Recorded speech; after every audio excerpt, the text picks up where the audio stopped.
I'm Laura. Hi, I'm Rachel, and this is the Dancing Class podcast. Made possible by the British Academy, Leverhulme Small Research Grant Fund and Leeds Beckett University. In this series, we invite dance industry professionals from working class backgrounds in the UK to talk about their experience of dance education and their careers. We're interested in discussing the ways in which dance can be a vehicle for class mobility in the UK and contribute to discourses around levelling up. This series also researches the role of dance as a catalyst for social and economic progress. Some of our discussions take place while dancing and are recorded with spatial sound. This creates an immersive effect, and the best listening experience is via the use of headphones. These recordings will be labelled as binaural. We hope that you enjoy the series. Thanks for tuning in. Welcome. Welcome, Jonzi D. 1 2 1 2 1 2 1 3. I'm not sure what the rap is because I'm a bit out of practice, but same way I'll still smash this like an egg on a mattress. Yeah. In Leeds. In Leeds, true indeed. I'll allow Rachel to supersede. Boom. Welcome to Leeds, Jonzi D. Thanks Absolute for coming pleasure. up. Thanks for joining us. I've just Yeah. got so many good memories of Leeds Yes. over the years. Oh my God. Do we start there? No, well, should we start at the very beginning? Take us back to the beginning. Yeah. Okay, so God created the earth. Not that far back. Right, where are you from? No, first of all, for our listeners, Jonzi, can you tell us who you are and what you're doing at the minute? My name Yeah. is widely known as Jonzi D. Yup. Obviously, the passport doesn't say that, but you don't need to know that. No. So, Exclusive. I am Jonzi D, and I am a performing artist. I don't perform as much. I am programming a lot more for Breakin Convention, the International Festival of Hip Hop Dance Theatre, Great. which started at Sadler's Wells in 2004. So I'm working on that right now. Yeah. And you started that festival, didn't you? I did start that festival, and there's a very specific reason why I started that. Oh, Do tell us. The lack of understanding of hip hop potential within a space called contemporary dance.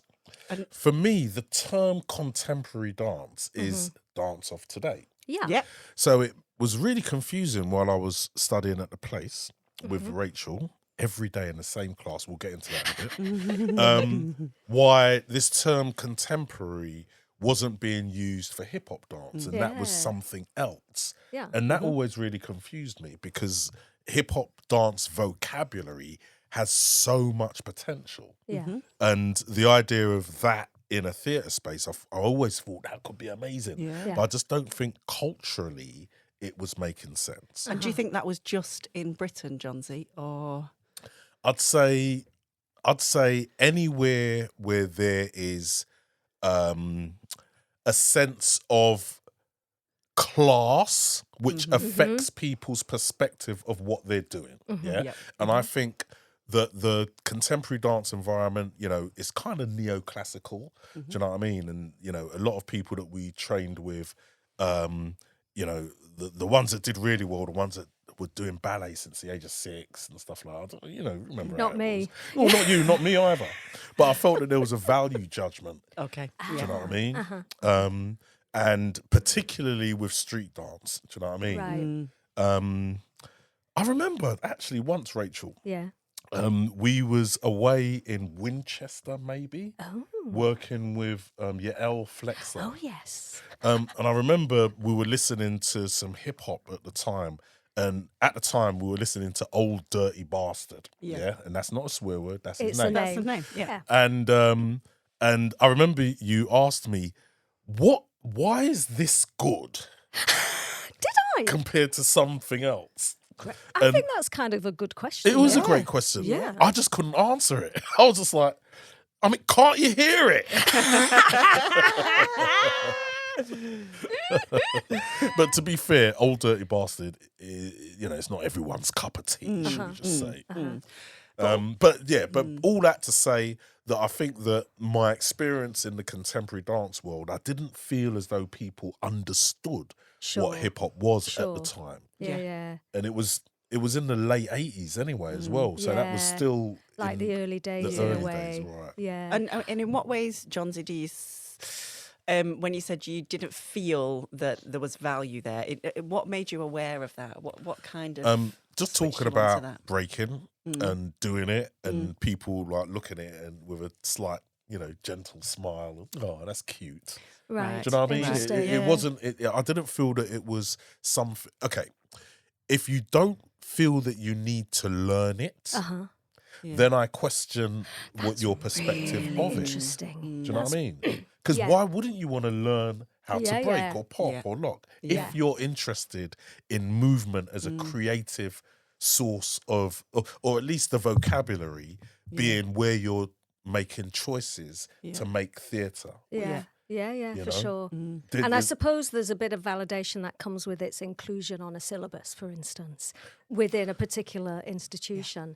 And maybe they're included in the syllabus of sort of institutions that are more about commercial dance theatre or, West End theatre training. Yeah. But you're right. It's that it's really interesting that it is a contemporary dance form. But back then, maybe it's changing, but only even slightly now in the conservatoire, sort of contemporary conservatoire training sector in the UK.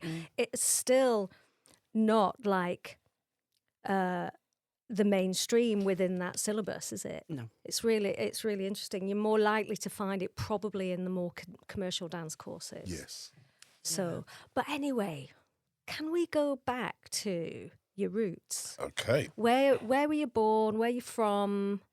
Yeah, because, as you know, this is a podcast about working class identity. So we need to check your credentials, essentially, don't we? Okay. So I was born and bred in Bow, East London. You're a Cockney. Sunday morning at 9 o'clock, definitely within the sounds of the Bow Bells. Yeah. So I like to refer to myself as an Afri-Cockney. And I grew up in that environment. I absolutely loved it. I don't remember feeling like I had less. Yeah, I didn't feel that. Yeah. Maybe that's a lot to do with my family. My parents are Grenadian migrants that came over around the Windrush time period. And they came here and made a life.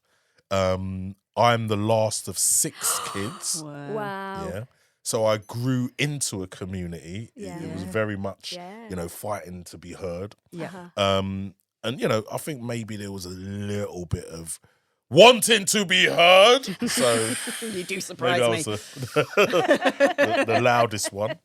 But I had a lot of support from my brothers and sisters. Oh, that's so nice. They were really encouraging. They were all artists. Oh, God, tell Every us. single one of them. My sister, she used to run the Sunday school and she used to sing and play guitar. My other brother, her name's Ruth. My other brother, Jim, he was an actor. He was a playwright. Wow. And he did a lot of playwriting around the Socialist Workers' Party. Whoa. Wow. And he was really involved in that, and he would write stuff from that perspective. Amazing. It was never professional. It was always for the love, I'd like to hasten to add. My brother behind him was Pete. He was an amazing dancer, club dancer. Wow. Every time we'll go to Oxford Street, Yeah. I'll be walking down the street with him as a kid. And every 2 minutes, somebody stops him and says, "Hey, Chopper," because that was his nickname. Because he had a big smile. "Chopper, you're amazing. Oh, that move that you did the other day was brilliant." And he was just my local hero. Do you know what I mean? That's lovely. Did he dance in the bedroom in front of you? He danced in the bedroom. Was and he your first dance he was teacher? Definitely my first teacher. Okay. Absolutely. My brother Peter, aka Chopper. Chopper. He danced on the quote unquote boogie scene, which was to fusion jazz. Oh, beautiful. And yeah, he had really fast feet. And yeah, he just loved it. And when where I did watched he him, learn, Jonzi?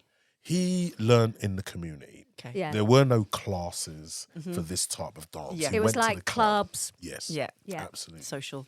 You went Yeah. to it was social Yeah. primarily.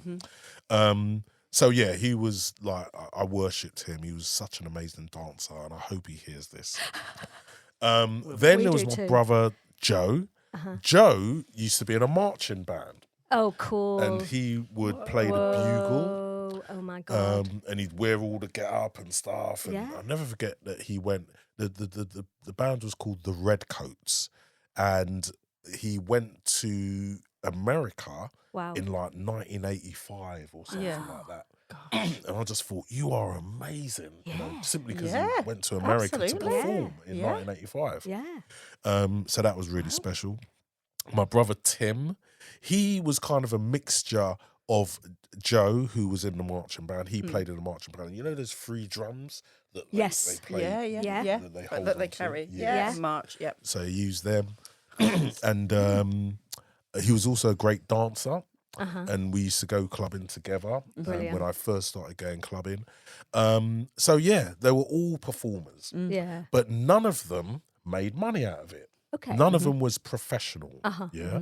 So that was my goal. I thought, right, I'm not going to have this. All of you were amazing artists. At least let me make a career out of it. So I'll give all props to my family. Yeah. Amazing. Sounds like an amazing family. Yeah. Yeah, man, we are. And so, what were your kind of earliest memories, apart from with your brother Chopper, Yeah. My of earliest moving your body? of moving, it was it was when on a Sunday, usually after dinner, my parents would ask us what we did at school Like that week? or something. Yeah, that week. Like what did you do? What can you share with us? And I was always unprepared. So I would improvise. I would just straight up improvise, and maybe I'll play a character.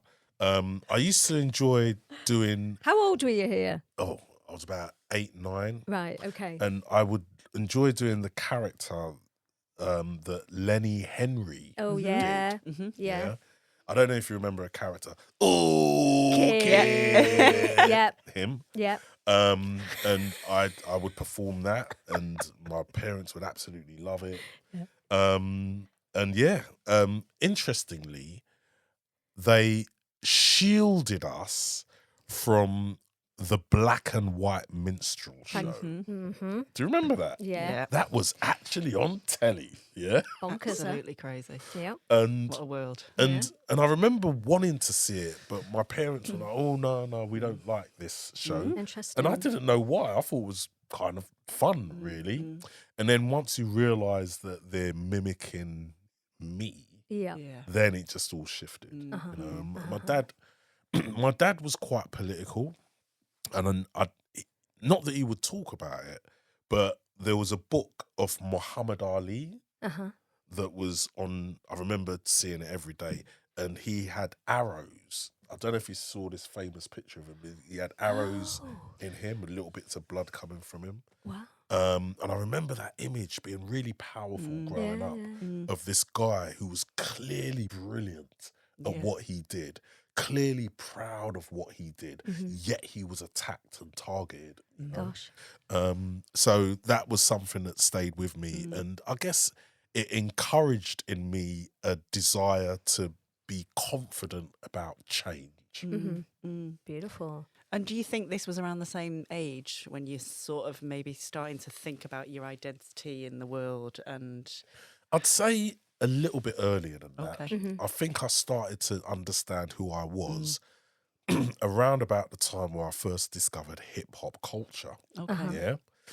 When I first saw evidence of it, a video called Buffalo Gals, Oh yeah. Malcolm McLaren. Yeah.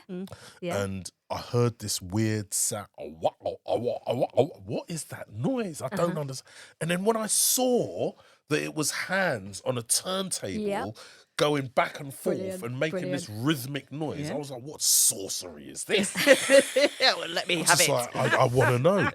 And then seeing Rocksteady Crew, Crazy Legs, Oh, for wow. the first time, Yeah. doing this dance, which they were on the floor and their legs were moving rapidly. Yeah. In front of a massive wall of graffiti that was created so artistically, I guess, and Yeah. it came away from this idea that it was scrawl or vandalism. Yeah. This was art. Yeah. You know, Did you see that on the telly? on telly this Yeah. was, and it just changed my life. Like Top of the Pops or something? It was What would it have been? Old Grey Whistle Test. I Test. think it was something like that. Really We're going important back a TV. bit now, guys. But Do don't your become the research. same. Yeah. But yeah, I remember just thinking, this is for me, because there were Yeah. people dancing on their heads. Yeah. And I knew that my older brothers would never be able to do that.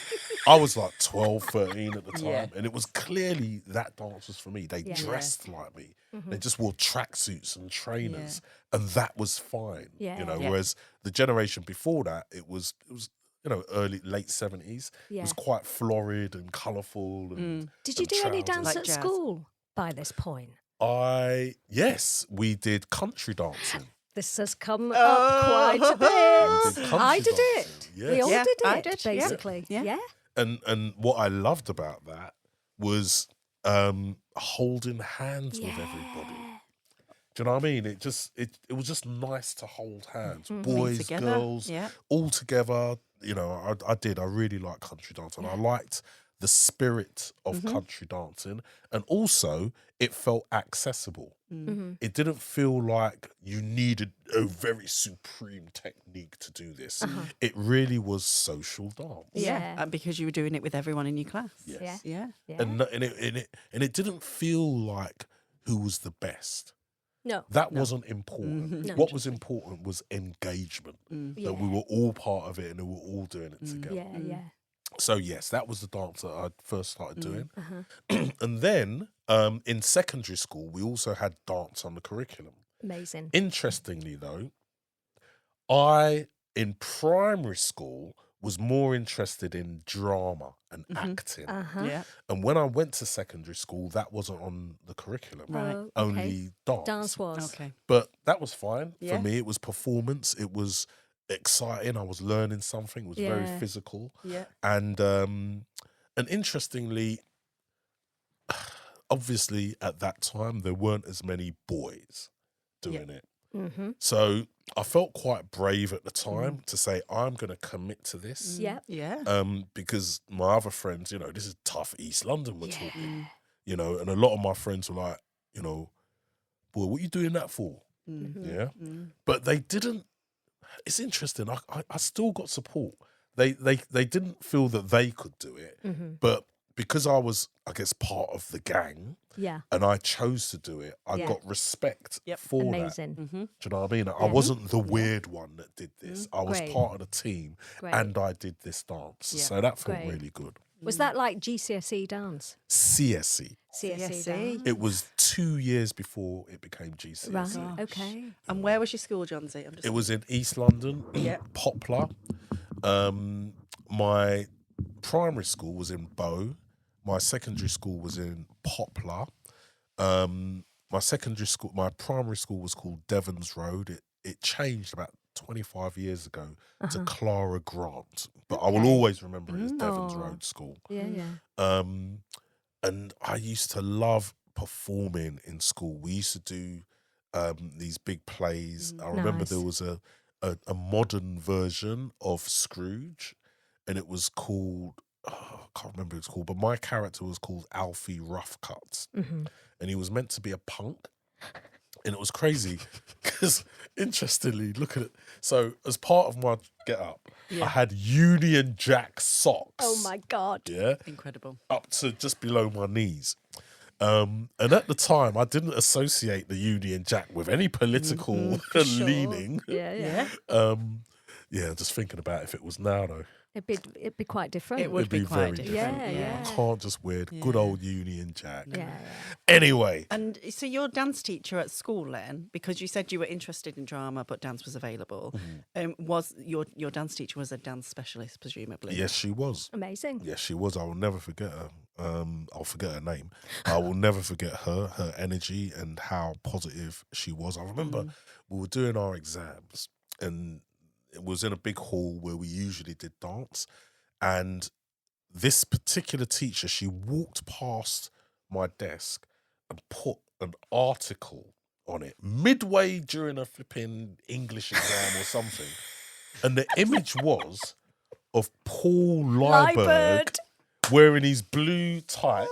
Rocket. Fantastic. And she just put it there just as an inspiration for me. Yeah. And it Oh, was wow. an inspiration.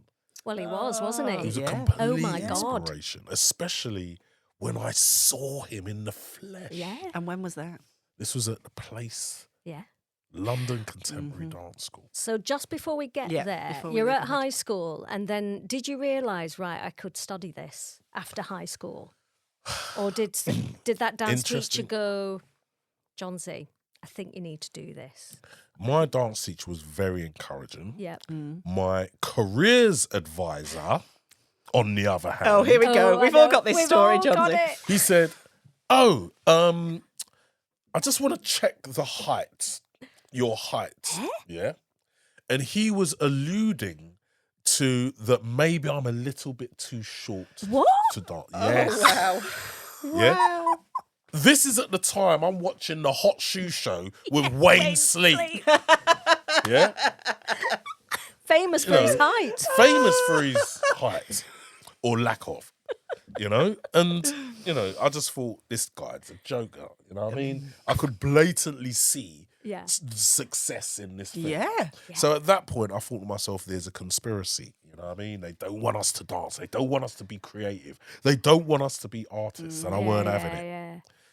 As a matter of fact, maybe I did listen to him a little bit because I ended up leaving school and doing 3 A-levels. Right. Nice one. What did you do? Government and politics, Wow. sociology, Oh, cool. and economics. No way. Why did I do that? I spent that first year just stressed. Yeah. And what were you Yeah. think? What was your rationale for that? I wanted to show my mum Oh. that I can get a degree and I can do her proud. Oh. That's what it was. Yeah. And what? Unfortunately, she passed away in that time period. Oh, Jonzi. And I just was completely thrown off. I ended up leaving that course. Yeah. I didn't really like it anyway. My mum had passed away. Yeah. I felt like I didn't know what I was doing and things got a bit risky at the time Yeah. because I didn't have money. Yeah. Right. But some of my friends were making money Mm-hmm. from crack. Yeah. Okay. So, and this was when crack first kind of came to East London. Mhm. Yeah, it was a time period where everybody's house got robbed Oh my at some God. point. Oh my God. Right. And crack ravaged the area Yeah. and And the community. the community. And a friend of mine, he put some in my hand and he said, if you really want to make money, this is the This is way how you do forward. it. And I looked at that and I just put it away and I just thought, I need something. I need something. And that was dance. Wow. Yeah. And were you still dancing at this time, Jonzi? I Had was. You stopped? I loved Had you it. carried on? I was Where were you dancing. dancing? I was, it was an open class, Ilya Dance Company in a London Education Authority. Wow. They had a Right. dance company Wow. that I was part of. Oh, Right. brilliant. What's his name? Tall guy. He's currently in Edinburgh at the moment. He danced with Michael Clark. Oh, who would that be? Matthew Hawkins. Yes, Matthew I remember Hawkins. Matthew I remember Hawkins. Matthew coming and working with us and doing Wow. a class. Wow. Yeah, I'll never forget him because he had blue hair at the time. And I just thought, this is interesting. Yeah. These contemporary dancers look like, goth types. You know what I mean? Yeah. And again, Yeah. that made me challenge the idea of class. Yeah. Just to see someone who looked like a goth, he didn't feel like he was middle class or Right. posh, Yeah. you know. And I'll never forget, he held my hands, and when I was doing second position, he just did that to extend them. You know, these little things that Yeah. you'll never forget for the rest of your Those life. moments. Well, it's like Yeah. your body feels good, doesn't it? You know, if someone says, "Oh, just do it like that," Yeah. you go, "Oh, that feels great, actually." Yes. Yeah. Yeah. And just on That's that right. note, you said about like just having this awareness of class in those moments. And was that something that you'd felt before, or you know, where's the kind of class narrative in these experiences of dance and choosing what to study at A level, etc., etc.? Okay. When I did the youth project with Royston Muldoon in 1984, what a year that was. 1984 at the place. And this was the first time that I did a dance project. And I remember my dance teacher at school, she said, you should go for this. And she particularly said I should do it. Yeah. Which was a shame, because I would have liked some people locally to come with me. you. But didn't happen. So is that the first time you went to the place as well? Very first time I went to the place. Okay. And it changed my life. Wow. Yeah. Partly because this was the first time that I met middle class people. Wow. And, you know, posh people and people with money. And I remember me and someone got a bit close on that project, as you do at 14. Yeah. You know. Was your heart broken, Jonzi? Well, if anything, I Were went you to a heartbreaking? house, and the house was beautiful. I've never seen a house like this before. Nothing really happened between us, and I don't think I pushed it. I don't think we would have really got on. But just to see how the other half live was quite unique, and being in dance kind of prepared me for that. Also, there was this suggestion that if you spoke well, that you're more intelligent. Well, that was proven that that's a load of bullshit. I was like, okay, so posh people can be thick. So that was a nice balance, I have to say. That's the title for this podcast. Yeah, it is. Posh people can be thick. Totally. So that was the class thing in relation to that. So you knew even before doing like your A levels and stuff, there was this place called The Place where you could go and train professionally. Yes. And you knew that from experiencing, not just reading a prospectus or seeing a poster. You went in there, you did some work, you were with artists, you were with other people taking it as seriously as you. Yes. And that's quite a formative experience, isn't it? It absolutely was part of the foundation of where I am now. I mean, after that experience, the intention was always to go back to the school. Right. Always. Great. Right. And I went to Lewisham College. Oh, the famous Lewisham College. Yes. Oh, yeah. That's popped up Amazing. in It other has a few interviews. times. Yes. It was an amazing course. Yeah. I think, I met some amazing teachers there. Do you remember Julie Blackman? God, yeah. She taught us in first year. We were in the same class in the second year. Yeah. Because she did a degree, right? That's it. She was doing the degree with us, even though she was teaching us at the time. interesting. Because when Okay. she studied years before, there wasn't a degree in dance. So then she sort of was on the faculty, but also doing the degree. Doing the degree. Yeah, And it's you interesting. done A level with this. Sorry? Yeah. A-level dance. Did you? No, No. I didn't do any A-level dance. No, I only okay. did, as I said, law. Not law. I was planning to do law. Yeah. Yeah. Government, politics, sociology, Sociology, and yeah. economics. Oh, okay. I left that after the first year, Yeah. and then I took Went a to- year out. and then didn't went to know- Lewisham. Then I went to Yeah. Lewisham. Ah. And did you do like a HND there or something? What did they call it? I think they called it a BTEC? foundation. Oh, a foundation. Ah, yeah. Okay. I don't Because I remember went it. to Thamesdown and did 1 year in foundation. Yeah, there were these foundation courses, right? So Yeah. after the first year, that was the year in which my mum died. Yeah. So I kind of went off the rails. Mhm. Unfortunately, the one teacher that trusted me, Oh. Buddy Watkins, Oh. he was like, look, you've had a hard year. Yeah. And he did say that other members of the faculty are doubting me, but I think you should do 1 more year here and then apply for the place. Wow. You will get in. Great. And that confidence was like, yes, I'm going to do Great. this. Yeah. You know? Yeah. Yeah, And someone I believes worked in you. really, Yeah. And I worked really hard. You know, I embraced ballet because I remember I was avoiding it for so long, and I was avoiding wearing tights. I just didn't like them.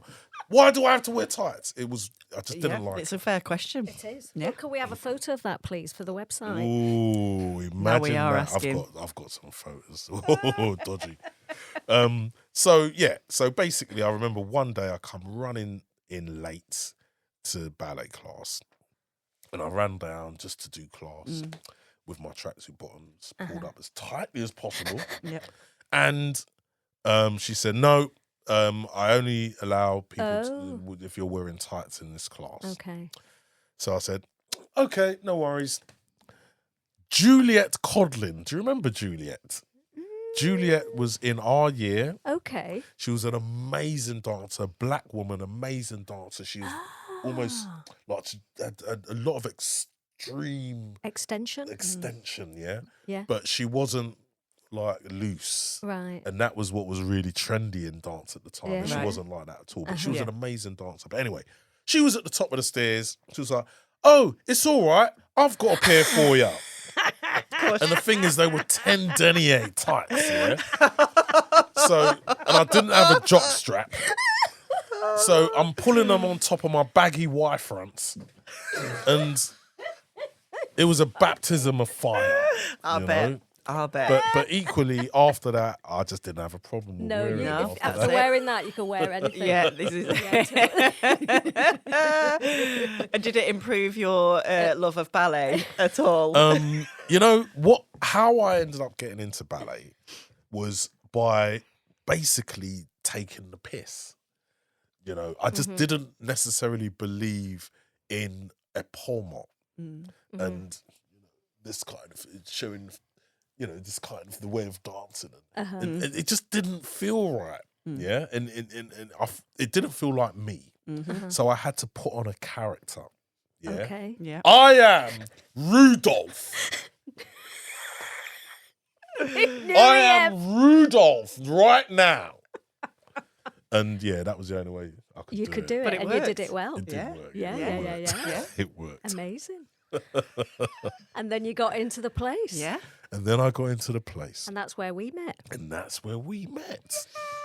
And here we are now. Krish was the most amazing ball of energy when she danced. Yeah. She still is. She's not the tallest, biggest person in the world, but your energy would fill any space. Aw. And I'll never Thanks, forget. Jonzi. And there were times where I would be behind you in doing Wow. what's it called? By the bar. Yeah. And I remember copying you, just thinking, God, really? like, yeah, you was an icon for me. You was Oh, an icon. Jonzi. Because you worked so hard, and it was a real propeller for me. It's like, yeah, that's And that's I sweet. never thought it would happen, but it was really great when we danced together. Yeah. In a few But pieces. also, remember in second year, I asked you and Caroline Tonkin to be in my choreography. I made a duet because Yeah. part of choreography module or whatever. Yeah. Yeah. And I asked Jonzi and Caroline, who I thought were great, and we did this Yeah. duet. And I was like, okay, I've made that. And then it got chosen to be in the final year performances, wow. which was amazing, Yes, wasn't yes. it? And then, and when it was chosen, you could get costumes made for it, especially, and all of this stuff. It was it was so Wow. like a drum solo. Remember? You know I what? can't- It was Honestly, amazing. I don't remember. Oh my god! I was I kind can't. of What was the hoping you'd costume? get up and do The it. costume will help me if you tell me what. The Right, costume was. tell you what though, I can do the first bit of it. Excellent. Right, so Oh, I'll take guys. the headphones on. Oh, you wish Here you we could go. see this right now. Right, Jonzi, you've got to do a description. Okay. Literally- No, it was either you or Caroline. Okay. Ran on from upstage left, Upstage left, running and on. you went like that and dropped. Oh my god, I remember And then that. Caroline ran behind you and Yes. caught your hand just before. You Yes. and then you did all these things where you were flying up and down from upstage to downstage yes. and then sort of catching each other. Yes. And it started with this little drum cymbals, and it just gradually got louder and bigger. louder and Sounds crashing great. and crashing Sounds and great. crashing. Yeah. I'd love to see that on Yeah. video. Maybe there is one. You know what? The thing Maybe is, we can the source video one. place, Oh my God. they're Of course, very the video good. place. They're Yeah. very, very good, and they've digitized all of that stuff from the 80s and 90s. Yeah. So it'd be great if we could see that. Maybe let's we try could. and That could be find part it. of our. Yeah, we could have a little montage. Yeah, and you had little short dreads at the time. Yes, and that's and right. what I loved was they were flying. Your hair was flying, a la Anna Teresa de Keersmaker, but it was We were Anna Teresa Yeah. Keersmaker before yeah. anybody had heard the of hair her. flicks. Yeah, So what was Yeah. it like? So of course you guys were at the place together, Yeah. amazing, with some Yeah. amazing people. it at was the a same good year. time. It was an a good year. excellent year. And how Yeah. was that in terms of, because you talked about your social experiences at school, of like actually your mates weren't doing dance, but you still had this kind of social capital. Oh God, yeah. But and how was that at the place? Was that, how did that shift? Or did it? At the place, it was quite interesting because so the friends that I grew up with, they knew about that and had access to that.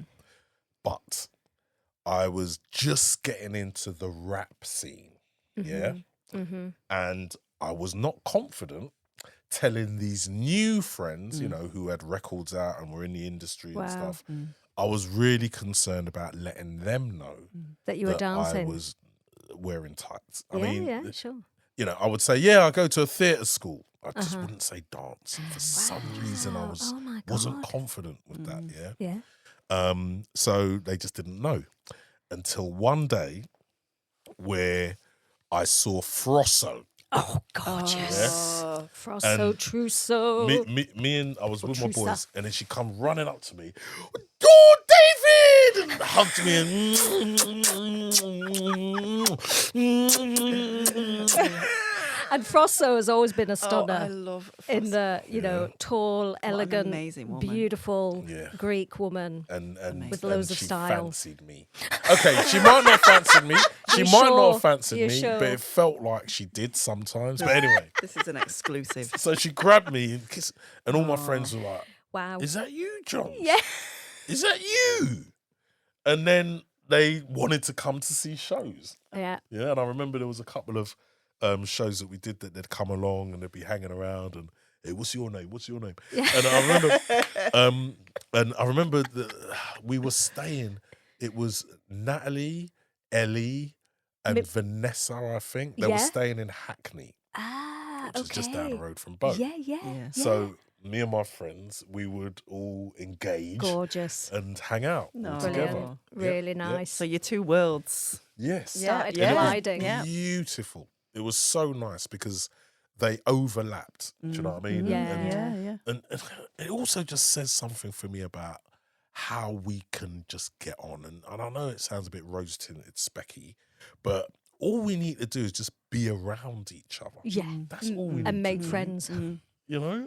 we will find our relationships. It's Yeah. not dependent on race, colour, ethnicity, sexual preference, none of them things. And it is all dependent on being in the space together Yeah. and just seeing if you get along. And you generally will. Yeah. And it makes for me sure. think back to your country dance at school Yeah. and that right? holding hands with the people around you, Yeah. being together. Yes. Yeah. That's a shared value. That's a moment, isn't it? Yes. Yeah. Where, Yeah. And I think also our time at the place, it was such a great year where we were just saying yes to everything. I think we were like the cohort year that weren't necessarily the most technically gifted, but loads of us went on to have careers because I think we were just we were yes people. Yeah. And we made a lot and gave a lot and we're in so many different pieces. And I think also we were like this little cohort that would also collaborate with the year above us and the year below us. And we were really sort of super interconnected, weren't we? It was a really amazing time. It really was. And Yeah. people from the year above, I remember them saying, you guys have just brought a whole fresh energy Yeah. into the space. But also, what was another key thing was, did she arrive in our third year? I can't remember. Maybe it was second year. But Victoria Marks Yes. came from New York, joined the faculty, and then suddenly improvisation took off in a huge way, which was really key. And then also key for me and Jonzi, because Vicky invited me, Jonzi, and Anna Pons to go to Jacob's Pillow in America. Yeah. After we just so amazing. graduated to dance with her and David Dorfman, and that was pretty special. That was so special. So for me, that project. So firstly, Vicky Marks, she changed my life. Yeah, and I'll say that because when I talked to her about, I want to do hip hop. I want to do hip hop as theatre. She was like so excited. She wrote a letter to the then principal at the time saying that this needs to be supported, this vision and all that stuff. And I remember just thinking, another thing about her choreography classes is that she didn't demonstrate. It's true. She would speak to us about an idea that we then do the idea, and she also didn't judge the ideas. She just talked about everybody's different perspective on this idea. Amazing. Wow. And I just don't remember judgment. Right. It was everything was welcome. Yeah. And everything could be commented on, and we would talk about things, but not necessarily from a critical perspective, like, oh, that didn't work. Or some people would say, what really worked for me was da da da da. Yeah. Okay. Or And this just- made me think of this, or this made me feel this way, Yes. or this made me remember about this. It makes me think of Liz Lerman and Yeah. critical response process, actually. Yeah, when you a talk little about bit. that. Yeah, very much. I mean, I've taken her ideas and I'm using them now when I do professional development projects and stuff. Yeah. It's very it's just about not judging too much, but speaking about is slightly different than judging. Yeah. Do you know what I mean? Yeah. And she really established that. And and also I would think a lot about her when I was making my first show, Lyrical Theatre. Yeah. What really helped was not having these barriers over what it's meant to look like. Right. And I was taking a lot from rap at the time, and rap was very hardcore at the time. And I wanted to bring that hardcore, voice of the voiceless, freedom of your tongue into the theatre space. Yeah. But okay, I want to talk about that, but I want to talk about how I got there. Yes, please do. Yeah. So when I first left London Contemporary Dance School, I remember I had some options. Ricochet Dance. Oh my God, lovely Ricochet. They had a contract ready for me. Ready to go. Could you sign this? Wow. And I And was you like, said no. "Oh." Okay, so there was that. Can't believe Listen, it. I'm going to talk and to Anna about in that demand. later. Speak to Anna. Yeah. There was that. And then MC Mello, a rapper who I was working with, Okay.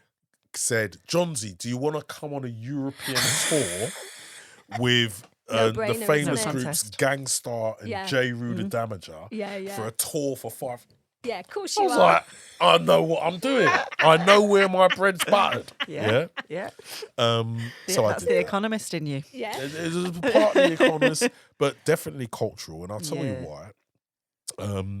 I felt that at the time, the contemporary dance scene, I didn't feel that there was enough people that looked like me Yeah. Okay. and who thought like me. Yeah. I was coming from quite a political black perspective. Yeah. I was really influenced by people like Public Enemy, KRS-One, Bob Marley, and for me, I felt that there was a lot of social subjects to discuss that I didn't feel that I could discuss with middle class white people. I just didn't think they got it. And so let's like rewind slightly. So was that your kind of dominant feeling of like when you were studying at the place and thinking about actually what is beyond this for me? Did you have like a sense of I want a career in this world And did you feel like that was possible? I looked at the next year as my goal. I had no sense of what I Beyond was going that. to do to leave. All I wanted to do was be in the top class this year, the top class. Yeah. Because I was in the lower classes when we first went. Yeah. By the third year, I was in top ballet and top contemporary. And With that your was tights. it, in Yeah. my tights, Yeah. proudly. Yes. You know? Rocking those times. You know what? I might add. And I love hip hop. We could just dress in baggy clothes. so let's segue into. I'm just thinking about so you said we sort of leapfrog backwards, but just thinking about you wanted to be in that hip hop world. You know, you went to Europe. So have you But got these Okay. two worlds? What So were you there's these going to two watch? worlds. What were you going to watch? Yes. When you're at the place, what were you immersing yourself Okay. in outside of that world? Yeah. At the place, Yeah, I'll never forget when Wim van de Keibus. Keibus. great. Oh yeah. And I was just like, oh my days, God. this is it. This is how I see it. Mm, Yeah.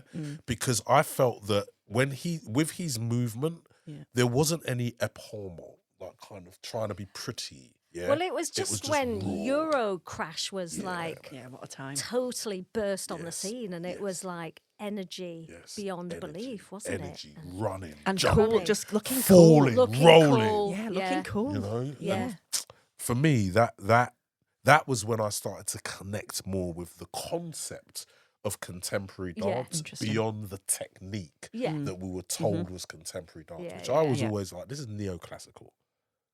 This didn't feel like contemporary Yeah, dance. yeah. You know, pointed. Yeah, because Yeah. actually, I remember like the rep that we learned as students was it was like Paul Taylor, wasn't it? And Yes. stuff like that, and Forrest, like Robert Okay. Cohen. So it Yeah, was that yeah. neoclassical end of a rep that we were learning, Yeah. and yet we were making far more experimental works actually, but still with a little foot in the Yeah. neoclassical in terms of influence, because that was we knew was valued, I suppose, from the school that Yeah. we were. Yeah. You And know, we were training it every day. Yeah, Do you know what I mean? totally. It's going to be something that is going to be part of making work because Yeah. our bodies are made like that. Yeah.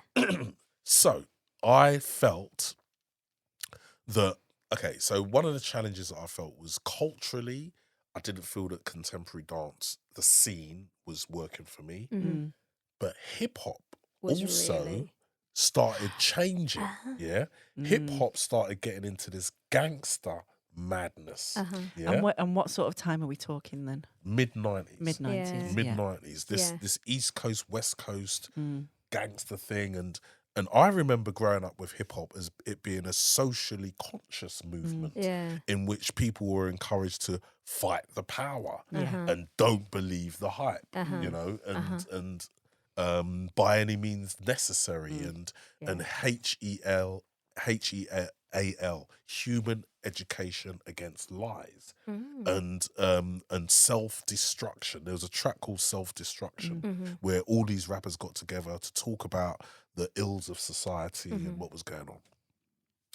That whole movement was replaced by this nihilistic kind of angry black on black violence thing that was personified by Biggie Smalls and Tupac. Yeah. At the time I was like, I'm sorry, this is not what I signed up for.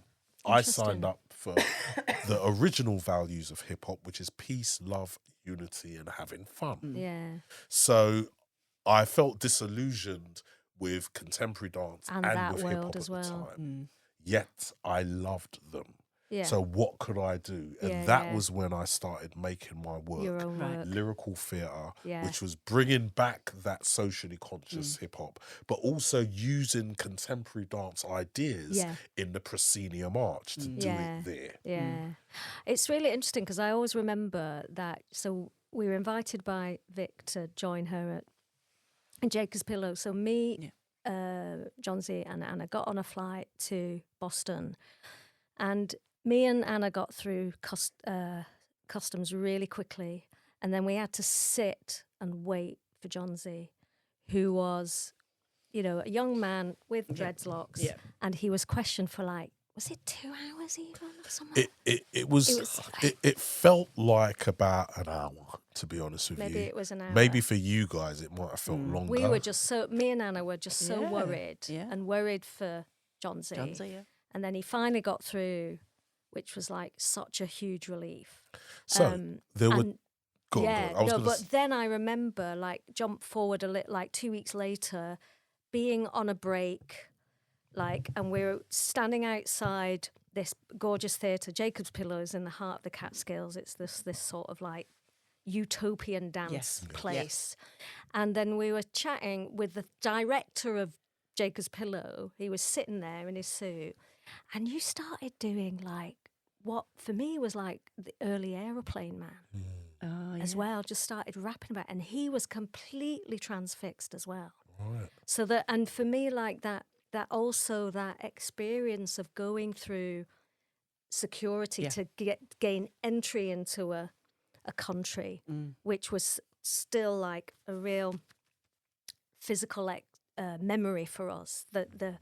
For me and Anna being physically worried for Jonzi, and then getting through and getting there. And then after Jacob's Pillow, we just all went to New York together. Yes. And we remember we drove to, Yes. somebody gave us a lift, the three of us. Yes, that's right. And it was Forgot about that. amazing. It was Yes. amazing. And we drove down Broadway with, what's he called? Do-do-do-do-do.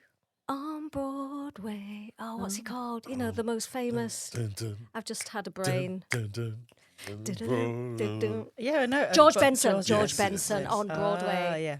Yeah, it was the best thing ever. Wow. But sorry, back to you, Jonzi. But that it was like a key time, wasn't it? That was a key time. And that particular project was a key time for me, because what came together were all of my passions in the mecca of them. Yeah. Because New York was big when it comes to contemporary dance Yeah. and all of the people. Yeah, Merce absolutely. Cunningham. Especially We at that performed time. at the Merce Cunningham building. Do you remember that? Yeah, it was incredible. Gosh, that's amazing. Wow. We were just like, And And how but old not were you only then? that, we were all about 21 or 22. yeah, something. 21, 22. Gosh. But also remember, it was the mecca of hip hop. Yeah. And this was course. my first time. Yeah. So when we were driving in, I was buzzing, simply because this is the first time I'm going to go to the mecca Yeah. of Of hip hop hip-hop. culture. Yeah. Yeah. You know, it was really exciting. I was staying in Classen, Green and Classen in Brooklyn, in a warehouse. A couple of people, actually, Natalie McDonald. She went to America. Oh, God, on a swap. UCLA, Yeah. I think. Yeah. No, she went to LA though. Yes, that's right. But this On the guy other side. who Yeah. she connected with was in LA at the same time. Uh-huh. But then he went to New York, and that was the connection. And I stayed round at his warehouse. Amazing. And this was the whole Oh, concept what a dream. of living in a Yeah, warehouse. yeah. Amazing. Yeah. And just being around hip hop, I was walking around and it felt like this is a hip hop video, but I'm in it. Yeah. It's true. So it was a really special time, that period for me. And also just feeling like a professional dancer, because we Yeah. went to America Yeah, yeah. the year after we just finished school, Yeah. you know. Yeah. Incredible. It was an incredible experience. Yeah. Some good friendships made. And great Yeah. friendships. Yeah. Well, here you are. And here we are Yes, still. that's Yeah. right. Can't believe it. Yeah. I'm going to send Vicky, who I'm still in touch with. She lives in LA. She's a professor at UCLA. I was Yeah, with her I'm- when she come to London. Yeah. We did a film. Oh, Ask her about the film I we will. made. I will. And I'm going to send her this podcast. Please. Yeah. Yeah, for Please sure. do. Cool. Right. So- So this is around the time you're making Aeroplane Man, right? Yeah. Tell us Yes. about that. So, Aeroplane Man, it was made in the context of a performance poetry event that we were doing at the Oval House in the small theatre upstairs. Yeah. And it was like, okay, this is the chance to try these two things, to bring them together. I worked with Benji Reed, Yeah. and I spoke to her about Aeroplane Man. I said, yeah, so could you play the characters that I meet each time? And he said, no, Jonzi, you play the characters that you meet. And I was like, I can't do that. I'm not an actor. But yeah, he encouraged me to do that. Yeah. So I played. So basically, Aeroplane Man is the story of me, basically, from East London on a global journey to find home. Yeah. And how it come about is I travelled to Grenada as a kid a few times, but then when I went on my own, I said I'm Grenadian. And they said, you're not Grenadian boy, you're that English boy. Yeah? And there was a lot of cultural circumstances that I couldn't connect with. You know, simple things like walking with bare feet. Yeah. My feet were soft and English, working on concrete. We didn't ground. We didn't do any grounding, you know what I mean? Whereas everybody in Grenada did. Yeah. So there's a few things that made me question, damn, well, maybe I'm not Grenadian. So then I went to Jamaica to feel a sense of home there. Because also in Grenada, they laughed at me because I was speaking with a Jamaican-influenced accent. Oh, wow. Do you know what I mean? Wow. So there was all these complicated... Subtleties. You know what I mean? Yeah. So I made this solo, which involved me running on the spot. So I was either running away from or running to somewhere. Started in England, then went to Grenada, then Jamaica, then ended up in Africa. And I never found home until I realised that once I'm comfortable with myself... Yeah. So the last line is, I'm never far from home when my body is my kingdom and the throne is in my dome. Beautiful. Beautiful. Just be comfortable with yourself. You can be anywhere you want, Yeah. you know? Anyway, so I performed that piece in this context of a poetry event and they went mad. They absolutely loved it. They'd not seen anything like this before. I can move and I can also do poetry. Why am I not really wrapping these things up together and making a form based upon that? So that was the real influence for making Aeroplane. Yeah. Wow. And once I did that, that was it. So would you say that your performance poetry is coming from that Very much so. working class demographic? Very much so. To be honest with you, I don't think I would have been able to create lyrical theatre if it wasn't embedded in that community. Right. There's no way I could have created lyrical theatre at the place. Right. Yeah. Yeah. There just wasn't the cultural bounce back that I had in the performance poetry scene, where everybody was wanting to talk about change and everybody was using their words to really go into what they're experiencing politically. You know?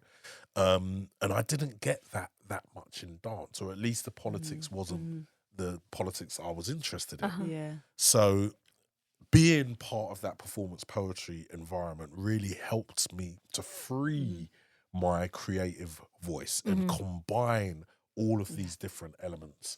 And do you think that part of that kind of creative, maybe like that range of creative input, do you think that maybe connects back to your family context? Absolutely. Absolutely. Keeping in mind, you know, I was interested in acting, you know, and I was interested in musicals. Not so much musicals as in what was done before and what was established as a musical, but new musicals. What else can we do? Instead of singing, we could rap. Instead of necessarily doing ISTD jazz, you know, mathematics, we can do hip hop dance styles. You know, the DJ can be the musician. God, yeah. And graffiti can be set design. Yeah. You know? And I ended up making a piece like that later, but we'll get into that later. So for me, I was always excited by what I'd learned at the place of how to use this space, but to fill it with hip hop culture. And something a bit different. So talk to us more then about how you did that after Aeroplane Man. Okay, so after Aeroplane Man, so that was a solo. And then I was thinking about collaborations and working with people. Actually, I was thinking about what else do I want to say? One of the things I wanted to do was deal with police brutality. Stephen Lawrence was murdered Yeah. just a little bit before that. Mm-hmm. Actually, it wasn't so much a Stephen Lawrence thing. That appeared in another piece that I did called Safe. But let me talk about the first duet that I did, which was with B-boy Banksy. Wow. Richard Banks, do you know him? No. He trained at Northern School of Contemporary Contemporary Dance. Dance. But he held on to his breaking. Wow. Cool. Big time. Held on to it. Nice. He's from Swindon. Yeah. He does a lot of work with I Swindon remember. Dance. I know him from Swindon, Of course, because Marie yeah. McCluskey championed him. Exactly. Okay. Yep. Exactly. We're all connected, You aren't were. we? Yeah, All connected. absolutely. All So- go back there. The first duet that I made was with him, and it was called Guilty. Mm-hmm. And he played a copper, and I played someone who got nicked. Yeah. And it was a really intense duet. It involved him ending the piece, wrapping me up in police tape and choking me to Whoa. death. Gosh, wow. You know, it's very intense. Yeah. But it was great to work with Banksy on it because he's Yeah. so not that guy. and it was kind of easier because he wasn't Yeah. that guy, but he was able to play the role really well. Yeah. But yeah, it was a dangerous piece because it involved him banging my head into Oh a my God. table. Gosh. But the way it was done, obviously I was using my hands Yeah. to do it. Yeah. But it was such a surprise that it looked like I hurt myself. Yeah. The reality is, across the time of us performing that piece, we must have done it maybe 15 times. Yeah. Mm-hmm. Yeah. I would lose dreadlocks Oh. because of the way he would hit my. Gosh. Oh my God. I mean, it was really intense. Mm. But to be honest with you, it had to be intense. I was Mm. also, we got to big up people like Nigel Charnock, Yeah. Yeah. who would really push the boat out. Yeah. Yeah. And that was a good influence for me. Yeah. It allowed me to be, you know what, go for it. Just Say say it. Say it what you as wanna it say. needs to be said. Yeah. And yeah, that was my first collaboration. And I worked with him because he was a breakdancer Yeah. that Yeah. understood theatre. Yeah. And I yeah. guess that you probably had some like shared sense of body movement and practice, you know, like something in your embodiment that connected you because you invested in the same area of practice. Absolutely. And I think, so I ended up getting a group of dancers together to do my first show, Lyrical Theatre. There was a duet that I did where I was kind of in the middle, and I'd be doing rapping, and I'd be doing certain movements with one group, with one guy, and certain movements with another. And one side was meant to be conflict and challenge, and the other side was meant to be balance. And we do loads of counterbalance things while I was speaking. And yeah, it was great. What was that piece? That piece was called Cracked Mirror. Oh, okay. So it was about looking at yourself, but it's cracked, and all of the it was about black on black violence. Yeah. Yeah. This term, which actually makes no sense because we don't talk about white on white violence, but that happens. Yeah. Yeah. Yeah. So it was exploring that. So with these pieces, were they performed in what kind of spaces were they actually shown in? So were they touring on like the contemporary dance circuit? They were Right, touring on the okay. The And first tour that we did was with at Swindon Dance yeah, with yeah. Marie McCluskey. Lovely. Ah. And then would your mates back in Bow come and seen this work? They would. Great. They would. And I was so proud Yeah. to bring them to these shows. Yep. Yeah. You know, Yep. you know, rather than what I maybe would have ended up doing in contemporary dance. Yeah. Yeah. If anything, I had more of an audience with the hip hop community. And they would come They would and come. fill the theatre. They would come. There's a- Brilliant. Well, Brilliant. so the first show we did was Oval House. Yeah. It was downstairs in the 100-seater. Uh-huh. There was 120 people in there. There was people standing up by the Oh, side. cool. Brilliant. You know, Brilliant. fire risks. Yeah, we yeah, just- yeah. we didn't Whatever, bother. yeah. There was enough fire on the stage at the time. We didn't need to worry about. So that was that show. And then when I did The Place, John Ashford, I invited John Ashford to see John Ashford, rest in peace. Yeah. I invited him to see the show at the Oval House.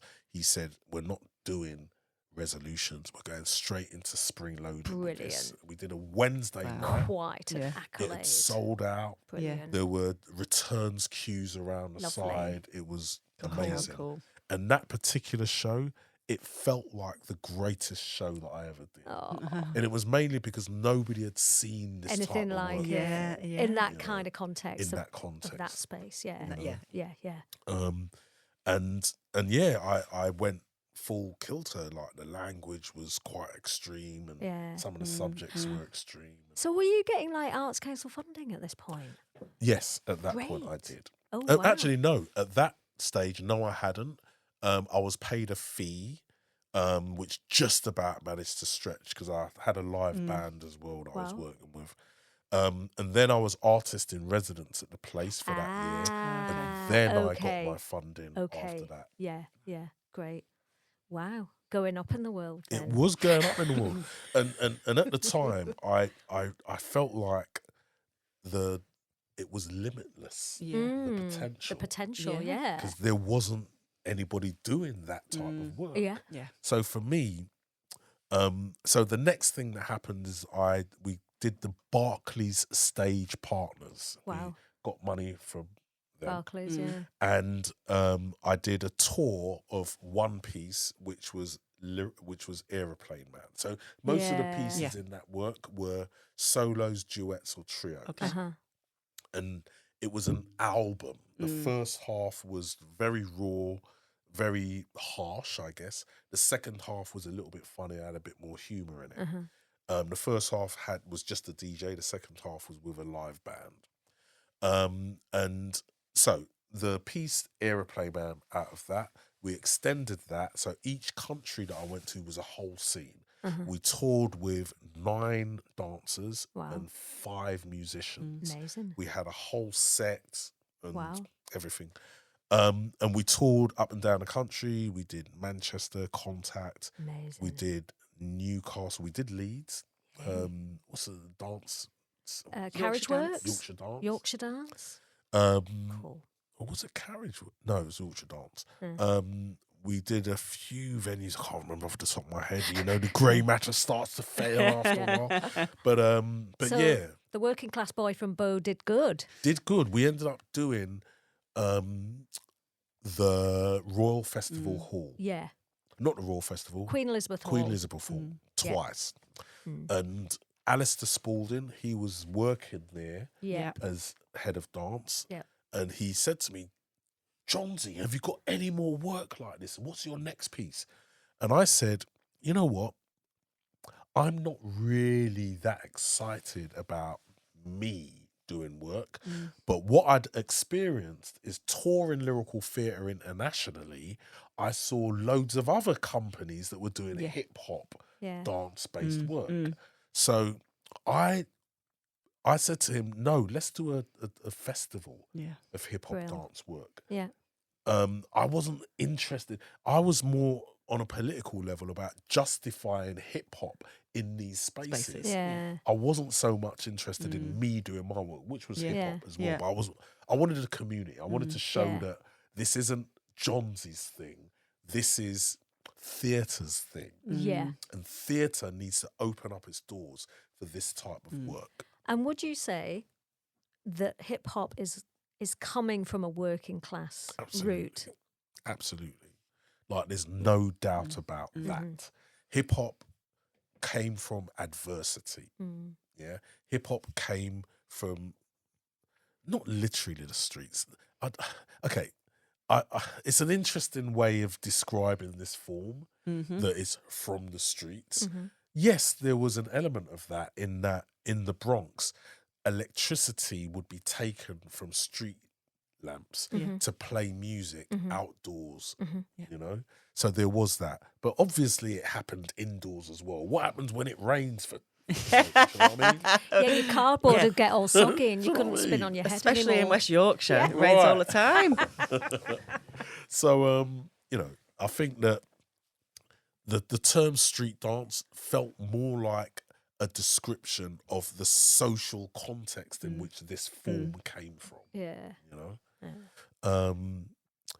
Obviously, we can question that now because it's the dance itself featured a lot in commercial dance context. Yeah. You know, Yeah. so people would liken that to something that is about a quick fix, a quick performance. Hey, people jumping, Tricks. Hey, Yeah. you know.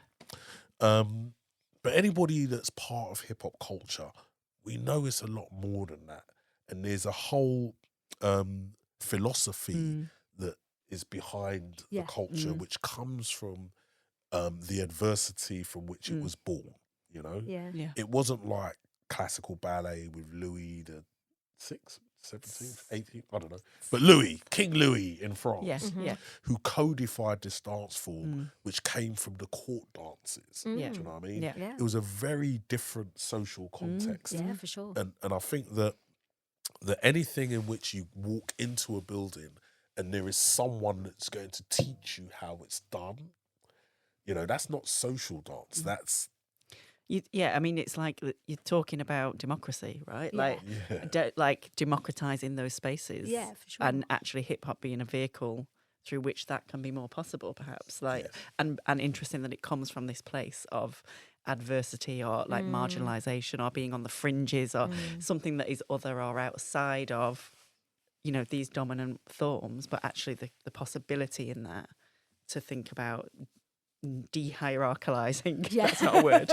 But it's a brilliant word. let's use it. De-hierarchalizing. Yeah. Yes. But I also think it's interesting, Jonzi, because you just said that at the time, you know, you felt that this was limitless. And I think that's such a lovely image and feeling. And I think much of what we're discussing on this series is about the precarity and the challenges and the feeling of having to fight to rationalize and justify the art form of dance. And I think it's really refreshing to hear about this being like feeling limitless. And I just think, what was it that made you feel like that at the time? Was it about the art form, or it was clearly the art form, and meaning that the form of breaking, the form of popping, all of these forms, they are seen mostly in a battle context in which iron is sharpening iron all the time with this culture. One of the responsibilities that you have doing these dance forms is you have to bring something new to the table. Because if not, you are a biter to win the battle. Because if you do a move that was done by this other dancer, you know, even months ago, people are going to recognize it and say you're a biter. And they'll do this gesture or this gesture. So everybody who does this dance is forced to be original with it, you know? And I think that that's at the root of what people are trying to do in contemporary theatre. You want to do something new, fresh. So every individual within hip-hop culture is coming to the table with a whole bag of new moves that the choreographer's not seen. You know?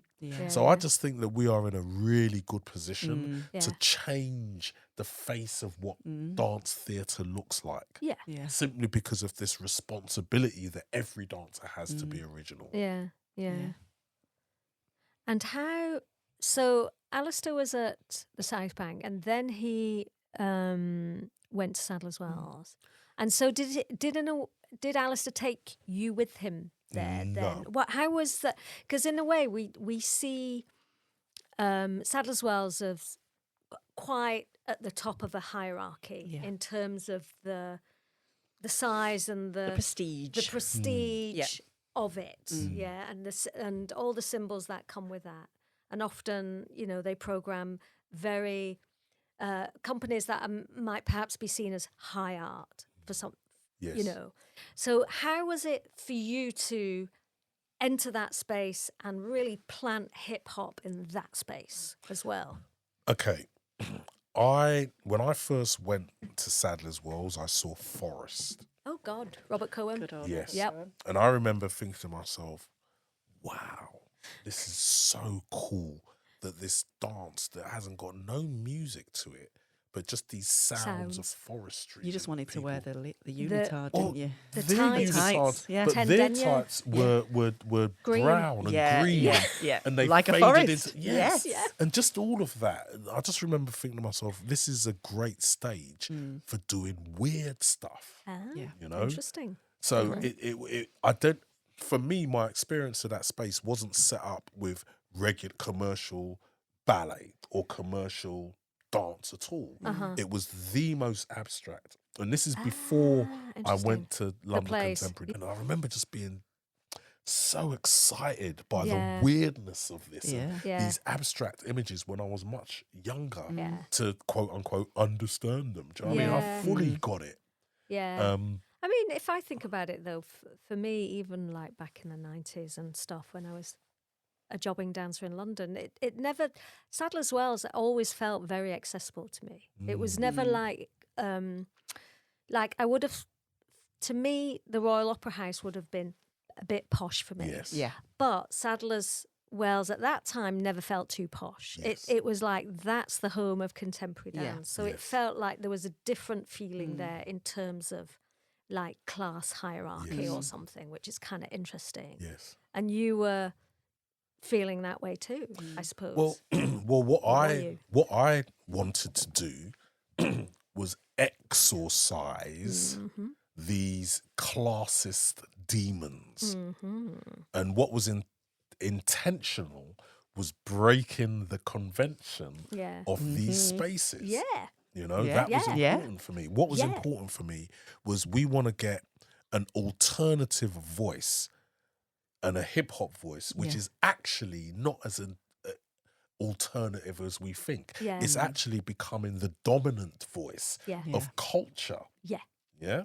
Under And this roof. Under this roof. Yeah. You know, and I was always very conscious of making it feel hip hop. Hence the reason why we have graffiti sprayed directly onto the white walls of the mezzanine area. Why we have DJs playing as soon as you get to the building. Yeah. We didn't want to feel as though we had to be high, as in high art. As a matter of fact, in one of our first panel discussions that we had on the first Breakin Convention, I remember Alistair saying, yes, and in these venues of high art, and I said, okay, so what's low art? If there is high art, what is low art? And obviously that was a Well difficult done question. asking that. You know? Yeah. And I don't Important think question. I don't think the question was answered. I think somehow it got jumbled in. Well, you're talking stuff. about someone who's a sir now. Yes, you know, Yeah. which is interesting Yeah. because I was offered an MBE. Yes. Right. Tell us about this. Come on. So, I had nothing to do, obviously, with the application. Yeah. Emma Dowden, who used to be called Emma Ponce. No, Emma. She used to be called Emma Dowden, but she got married and got called Emma Ponsford. She was part of the getting the information together, and she said to Alistair, do you think Jonzi's going to take this? Interesting. Because she knew me. Yeah. She knew me. We had a much closer relationship. And apparently Alistair said, no, he'll be flattered. Yeah. Yeah. We all did a big intake of of breath breath. at that point. For the So, listeners. when I received the letter, Does it come with a big like crest? it did. It's yeah, like wax stamp. wax really stamp. Yeah. thick paper. Yeah. It Top was quality. really good quality. And it said, so it gave me two options. Will you... So, it was given to me for my services to dance. Yeah. Yeah. And I was honoured, but my head fell into my hand when I saw it. Wow. Because I was thinking, how am I going to tell these lovely people who made this application for me that I'm not going to take it? It gosh. sounds disrespectful, you know? And did you know immediately you weren't going to take it? Immediately. And why? because of the name. Empire. Yes. Yeah. Member of the British Empire. This empire exists because of the way in which it went around the world and just took everybody else's resources and enslaved people, made them speak English, told them that their culture was not worthy, like all of these things. And now I've got to wear that on my heart. Yeah. So it was a very easy thing for me to turn down. Very easy. What was difficult was explaining to people that over and over again why I was doing it, and not thinking to myself, don't you think this is an obvious thing that I should turn down?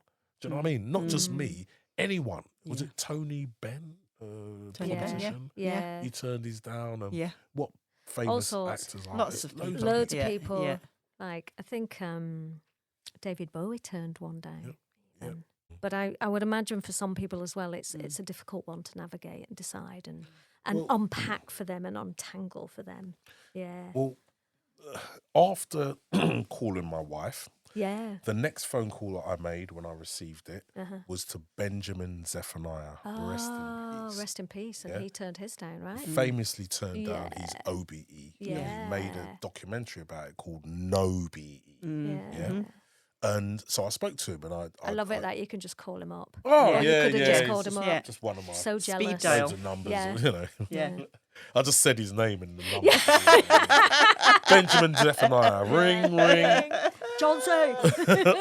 Oh, I can't do a Brummy accent. So. I'm not even going to try. Yeah. So he said, Jonzi, I just made my decision. You got to make yours, But what's important to know is he did some research on of people like us, black male artists, and looked at the trajectory of the career of the people that received it. Wow, Interesting. interesting. And he did his research, and he said he couldn't see any significant shift in the trajectory of the careers of these people that took them. Yeah. And I thought, well, that kind of makes sense if Yeah. you look at the evidence that there was no significant shift. So I thought, okay, so what would happen if you didn't take it? Yeah. Would there be a downward shift in your trajectory? And he said, no, there was no shift whatsoever. Yeah. So the idea that if I take it, things will be better, there was no evidence to prove that. And if anything, there was some evidence to suggest the alternative. For example, there were some people that we did research about who received theirs, and we didn't hear that much about them afterwards. Right. It's not like their career blew up or anything like that. Yeah.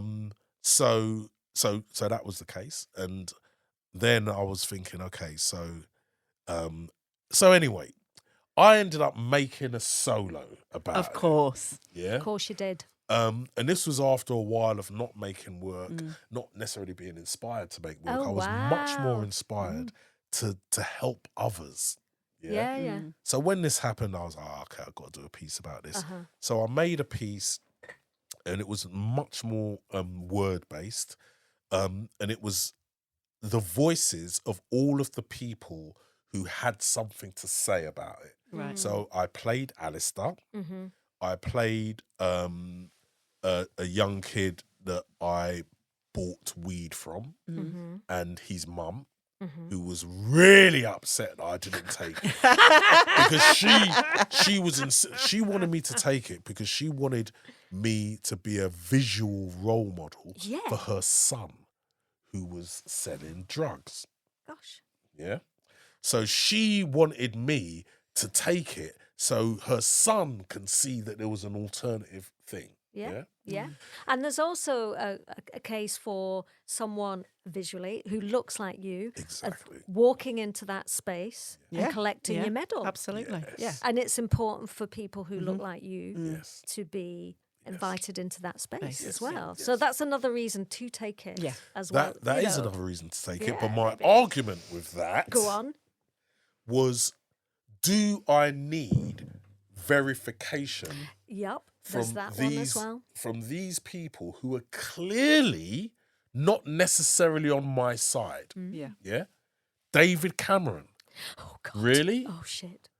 Was it the Really? time when he was in charge? Oh, Whoever's in charge, whoever is in charge, Yeah. the only Yeah. person may be Jeremy Corbyn, Corbyn. if he ever got the chance to be in that Yeah, position. yeah. But there's none of them. The royal family, absolutely not. No. Mm-hmm. Yeah? Mm. Do you remember when Prince Andrew Oh, God. He came to because he was one patron of the of thank London you. Contemporary Dance School. Right. Yeah, he was. Yeah. And I remember doing a piece for a fundraiser at the Linbury Studios. Yeah. Yeah. And I was asked to go and shake his hand. Yeah. Yeah, and nobody knew at the time. Everyone was excited. Oh, Jonzi, Prince Andrew wants to meet you. And he shook my hand. Can I show you how he did it? Oh. Yeah. As I shook his hand, he pushed my hand away. Oh, God. Yeah. But I think that's what they do. They're trying to show you who you are in relation to them. Oh, my And God. I was less than him, and he made me feel like that with the handshake. Oh, my God. Yeah. So I've got no love for the royal No, family. but None. Yeah. It also reminds me, sometimes we've been talking in this series about how like moments in particularly existing in like a dance sphere that you might have felt like a bit like acutely aware of like your class or your identity. And certainly there's like an intersectional thing going on for you, particularly in relation to what you've just talked about as well. But, have there been moments like that? Well, that was definitely one. Definitely one. And did you feel like wobbled by it, or did you feel like you've antagonised? At the Do you know time, what I it was mean? too Or- late. It did it too quick. I couldn't fight it. It was already done. And, God. and it was only after the fact I was like, oh, wanker. Do you know what I mean? I really felt that from him. I thought to myself, you're a wanker. I don't like you. I didn't like how you made me feel. Yeah. You know? Yeah. Gosh. So yeah, and just the idea of being at wherever they give these trinkets out and just having them just talk. Oh yes, you're doing very well. Congratulations. Right. And I just didn't want to be subject to that. No. Yeah. I Clear. mean, so nah, sod it. I didn't do it. Yeah. Not. But anyway, I had a great experience Making the piece. Yeah. What a great thing Brilliant. to come out of that. Yeah. toured it, Yeah. and it was the last piece I'd done. Yeah. And as a matter of fact, it was Emma Gladstone. Rest in peace again. Another That rest in woman, peace. Yeah. she was so supportive, and she was the one that said, "Jonzi, where's your new piece? We want a new piece." Great. And this sounds like a good subject you can make. Okay, Emma, I'm going to do it. Yeah. Everyone said yes to Emma. Everyone said yes to Emma. She was absolutely so beautiful. special. She was important for our really dance scene. Yeah. And, we've lost someone who was great. And I'm just waiting to see who's going to take her place, because we need someone like that. Yeah. So, do you think so? This podcast is called "Moving Stories of Leveling Up," right? This is going to open the floodgates. Yeah, and we are intentionally being provocative by Okay. calling it that. So, a couple of things really. Do you think you've leveled up, or what do you think that term means to you? And Is that's it the a question. positive? Is it a negative? Is it a complicated notion? And has dance. And have you leveled up via dance? in a Okay. way? So, level up. The way in which I will interpret that is a very personal sense of, am I developing? What is development for me? Yeah. And for me, development is how have I been able to allow the community to level up? Because leveling up on my own means nothing. Yeah. Absolutely nothing. But if I can access my community and level them up, then yes. So yes, we have leveled up. Breakin Convention, we are doing our 23rd year. Oh my God. Yeah. Incredible. Amazing. What a legacy. We've allowed loads of people who probably didn't see the theatre as being somewhere where they could go, but they liked to dance. Yeah. Here's an opportunity for Yeah. you.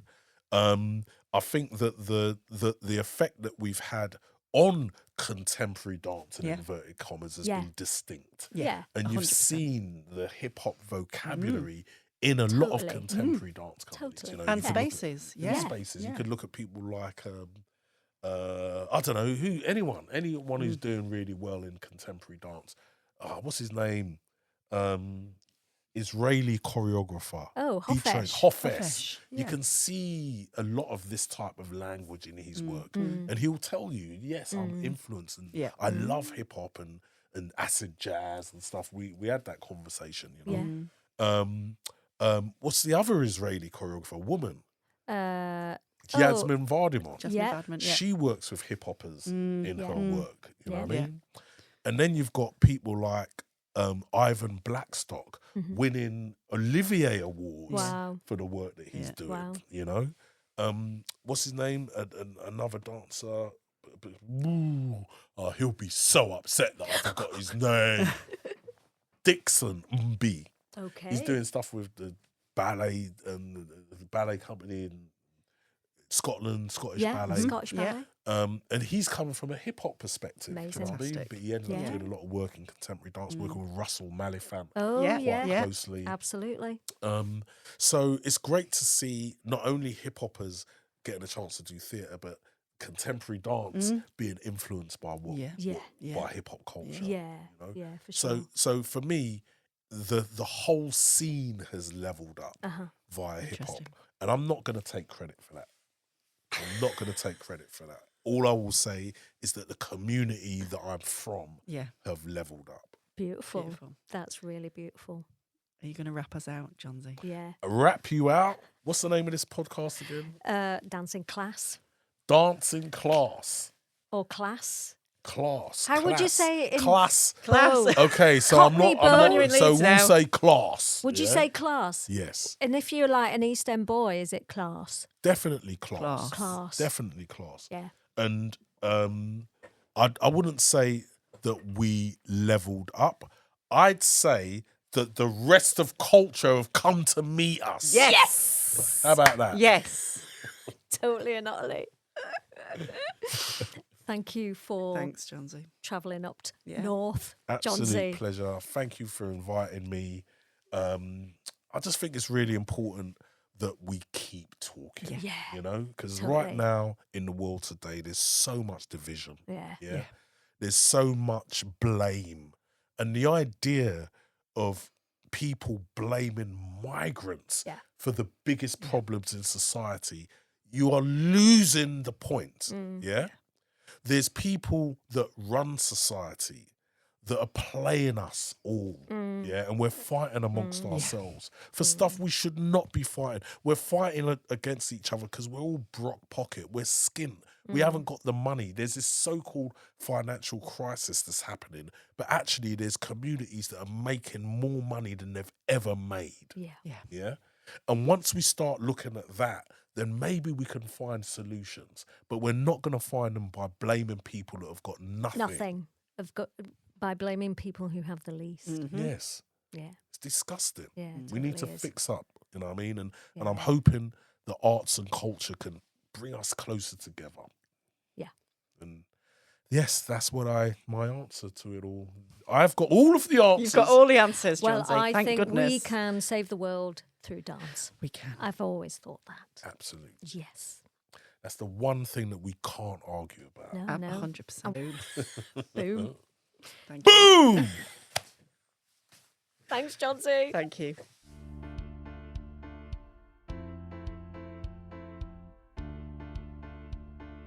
Thanks for listening to this episode of the Dancing Class podcast. We hope that you enjoy the rest of the series. Please do keep in touch with us via socials, #LevelingUpDance on Instagram, and via the webpage, where you can also contact the project team.